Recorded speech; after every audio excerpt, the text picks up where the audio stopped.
transformation through the leadership of the Honorable Congressman Lara. Palakpakan po natin. So now, ladies and gentlemen, we shall now request the Bishop Pataguan to lead us in a Thanksgiving prayer before the ribbon cutting. Bishop, please.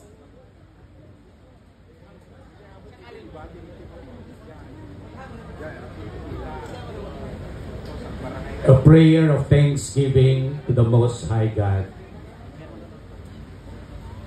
Almighty, ever gracious, ever compassionate, and ever loving God, you are God from everlasting to everlasting. You have been our dwelling place from generation to generation.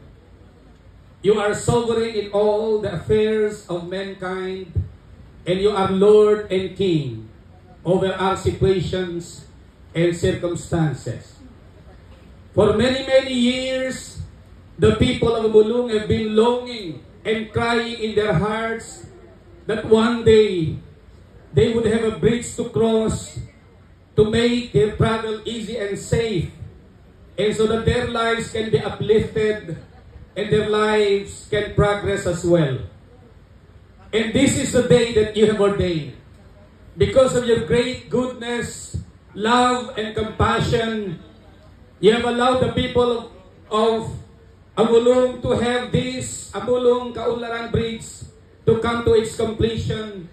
And because of this, we offer to you our heartfelt thanksgiving, praises, adoration, and worship.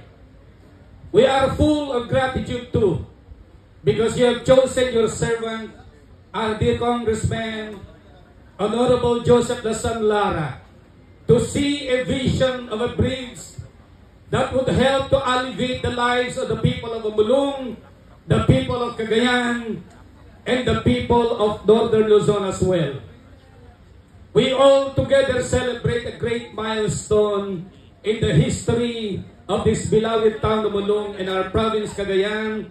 And this day will be remembered from one generation to another, that the longing and the craving in the hearts of the people of Amulong have been realized. We celebrate today because a permanent solution has been provided to a lingering and perennial problem in our community. Idaton mi kay ka managparabor kay managayat nga Dios, tinaipapuswan nga panagyamyaman, ken panagdaydayaw gaputa diningit po ti arapaap, ken karkararag dagiti tattaom iti daytoy nga ili ti Amulong. Mabalabalat kami pa yapu, kan napafuto nga pabalabalat. Mega futa ginina mo Dios, yada sa dasal, yo totolem kanyo ili Amulong, en bulunong mira nga magipascelebra kanyaw nga espesyal nga algaw. Nga mega futa tulog mo yaw o Dios, mabalabalat ka na araw. And can you presensya ikami kambing gafu. Lord, we say to you be all the glory, the honor, the praises, and all the thanksgiving. In the name of the Father, the Son, and the Holy Spirit. Amen. Amen. Thank you very much, Bishop Philip Pataguan. So excited na ba ang lahat for the ribbon cutting? Yes! So may I now request our Congressman and our Municipal Mayor for the ribbon cutting. Ayan. Habang po pupunta sila dyan, isigaw po natin, Mabuhay Amulong!